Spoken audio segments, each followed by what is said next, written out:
El hijo pródigo. A don Miguel de Unamuno.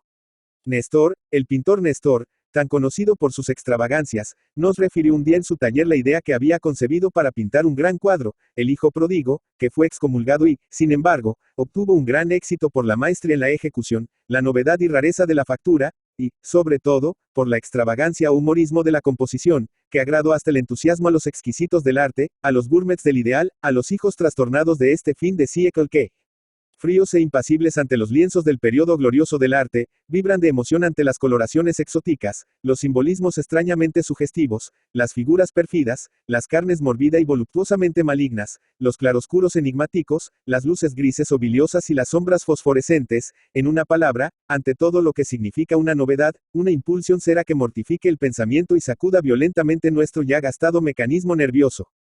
Y de todo esto había en el hijo pródigo. Figuraos que el hijo pródigo era, ni más ni menos, Luzbel, el ángel caído, el maligno, cuyas maldades provocaron la cólera del Padre Eterno y el terror y la execración de la humanidad.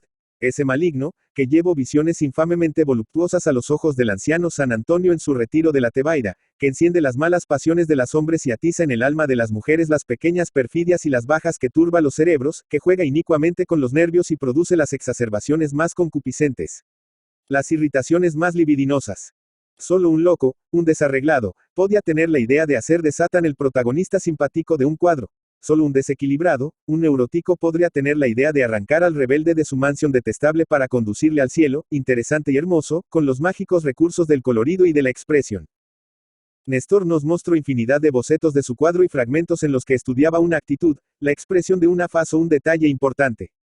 Repito, la idea era execrable, diabólica. Luzbel redimido, Luzbel regresando al cielo, Luzbel, como el hijo pródigo, volviendo al seno de su padre. ¡Qué horror! Bien hizo su ilustrísima en conceder Néstor el triste honor de ver excomulgado su cuadro. Lo que no obstó para que fuera de una ejecución maravillosa. He aquí como nos historió Néstor su cuadro, que encerraba una teología infernal. Nos horrorizo. Asterisco asterisco asterisco. Siempre he creído que Luzbel será algún día rehabilitado y conducido en hombros al cielo por la humanidad.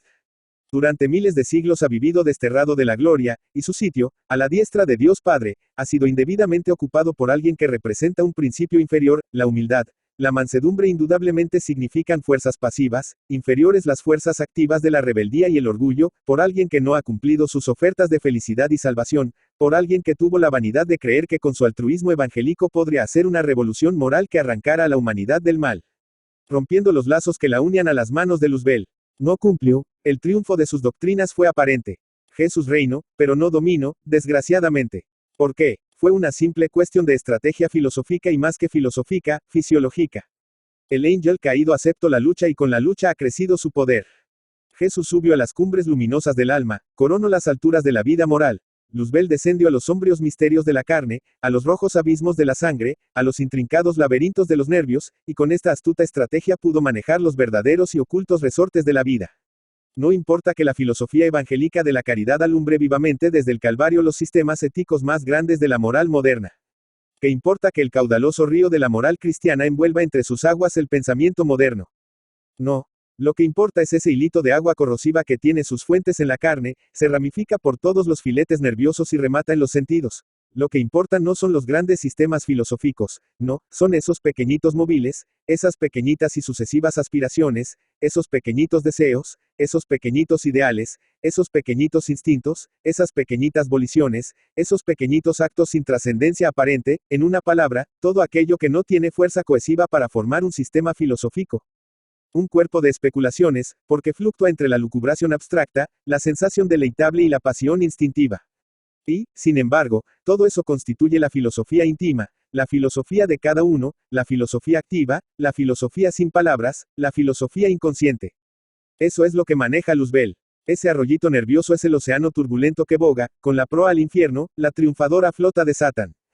Desde allí reina y domina con todo el imperio de un emperador absoluto, a pesar de la religión y de las doctrinas de los moralistas. Desde allí es el verdadero Padre y Señor de los cuerpos y de las almas todas, aunque éstas se cubran con la blanca veste de la milicia cristiana. De allí imprime en todos los hombres la huella de su formidable garra. En vano la caridad, el ascetismo y la fe, en vano. En vano la pugna del espíritu para escapar a la caricia de esa mano candente, nada, ni los santos escaparon. Al que fue casto, tentó el orgullo. Al caritativo, la gula. Al severo moralista adormeció la indolencia física. Al incendiado por la fe más ardiente, manchó la ira ciega la intransigencia apasionada, y en casi todos hizo Luzbel fulgurar la purpúrea llama de la sensualidad, que chispeaba bien como extravio, locura o debilidad de las carnes mortificadas, maceradas, aniquiladas por la penitencia, el tormento o el ayuno, bien como una incontenible efervescencia como una gran palpitación de la vida en los cuerpos robustos. Todo con esclavos del pecado físico o ideológico, todos vasallos de Luzbel, aunque el pensamiento se eleve por las regiones celestiales, aunque las almas se alleguen en las claridades pristinas de la contemplación mística o se sumerjan en las misteriosas penumbras de la metafísica teológica. La pureza de pecado, la emancipación del vasallaje satánico es imposible. Entre la pureza y nosotros está, interceptando las radiaciones divinas, la enorme ala abierta del rebelde triunfante. Luzbel había sido el hijo predilecto de Dios, de ahí su espantoso poder sobre la creación. Dios, como buen padre, amaba a su hijo. Estaba orgulloso de ver en él esa rebeldía infinita, esa altivez indomable propia de un Dios. Más que un castigo fue una prueba la que le impuso. Pasaron 1.000.000, 100.000 millones de siglos, y el hijo expulsado no tuvo un segundo de desmayo, de debilidad, de arrepentimiento. Él odiaba a su padre. No, le amaba. Precisamente porque le amaba no cedía. Ceder era renegar de su estirpe, era anonadar de un golpe la creación de su padre, era hundir en el nirvana obscuro las aspiraciones de perfección de la humanidad y el universo.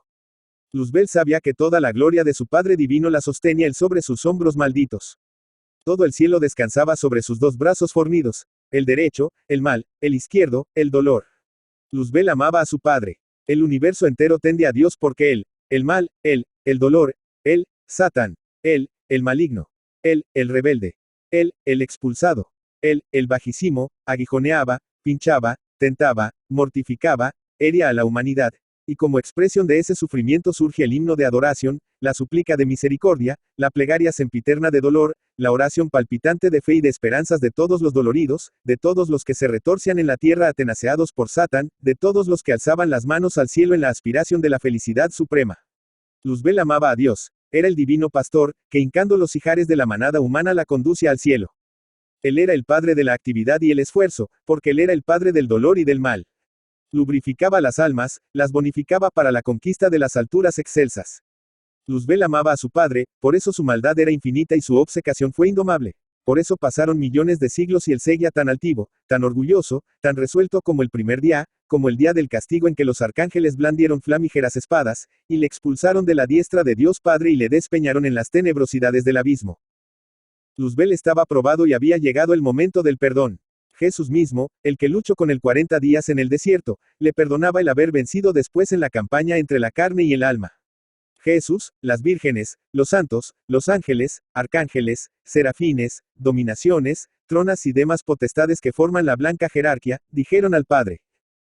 Padre común, que estás en el cielo, santificado sea tu nombre, te suplicamos que venga Luzbel a tu reino, y así como nosotros perdonamos a nuestros ofensores de la tierra, perdona tú, oh Padre amantísimo, a Luzbel en el cielo.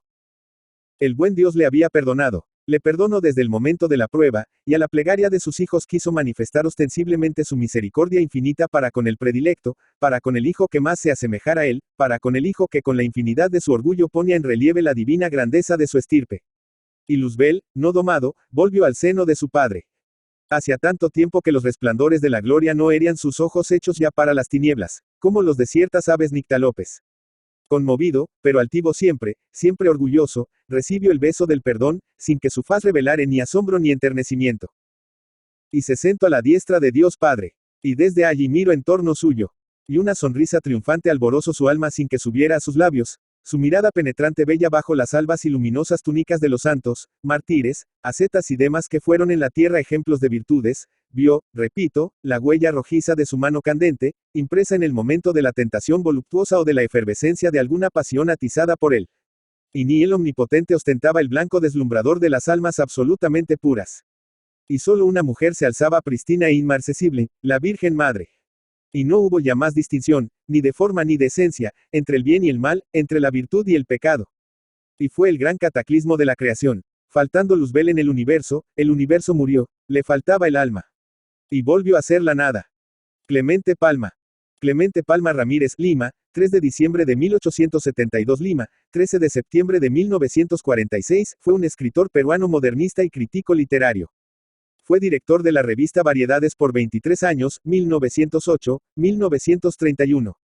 Fue hijo del intelectual Ricardo Palma y medio hermano de la escritora Angélica Palma. Como periodista, comenzó trabajando en El Comercio en 1892 y después dirigió varias revistas, como El Iris, 1894, Prisma, 1906, 1908, y Variedades, 1908, 1931, y el diario La Crónica, 1929. A los 20 años, mientras edita la revista Iris, aprovecha para publicar sus cuentos, mientras paralelamente saca poemas y ensayos en Perú artístico. Su primer libro sale a la luz en 1895, Excursión literaria, recopilación de artículos escritos para El Comercio.